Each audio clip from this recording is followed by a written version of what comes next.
next part, we're going to bring this into the everyday phrases people use constantly, phrases that seem harmless, even responsible, and show how they quietly reinforce limitation, stress, and stagnation.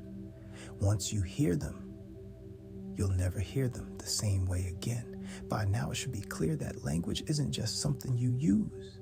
It's something that uses you if you're not paying attention.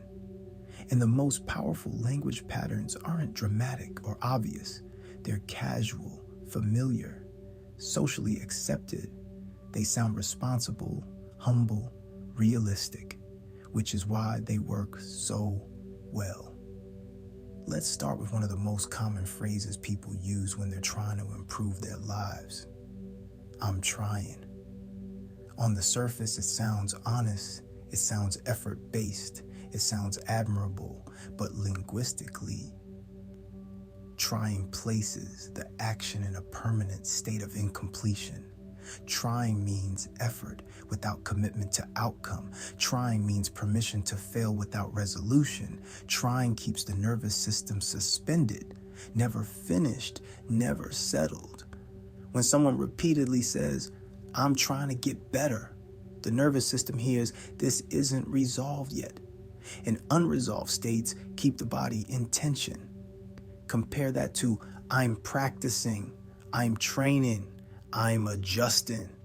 Those words imply process with direction. Same reality, different instruction. Now let's look at another favorite. I want to be successful. I want more money. I want confidence. Wanting linguistically reinforces lack. Wanting says, I don't have this. And when that phrase is repeated, the nervous system organizes around absence instead of movement. Desire itself isn't the issue. The issue is how desire is framed. Want keeps the object distant.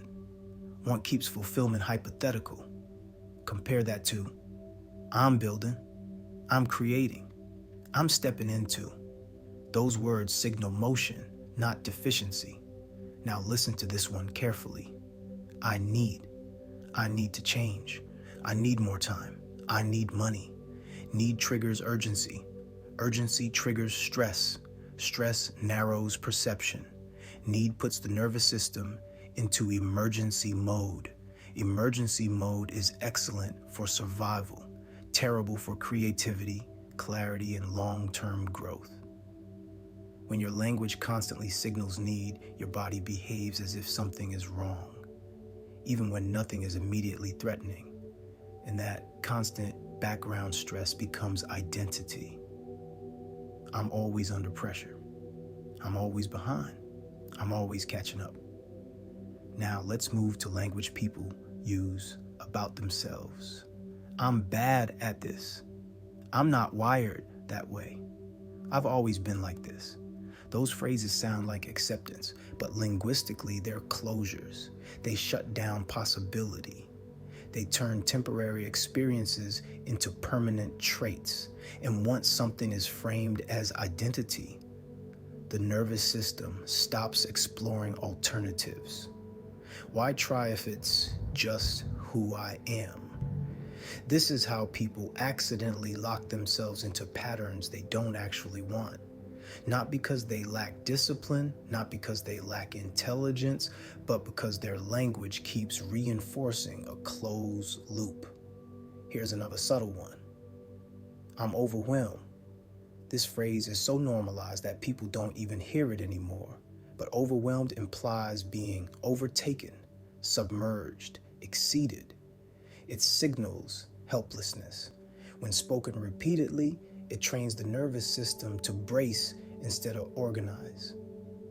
Now compare that to, there's a lot here. I'm prioritizing.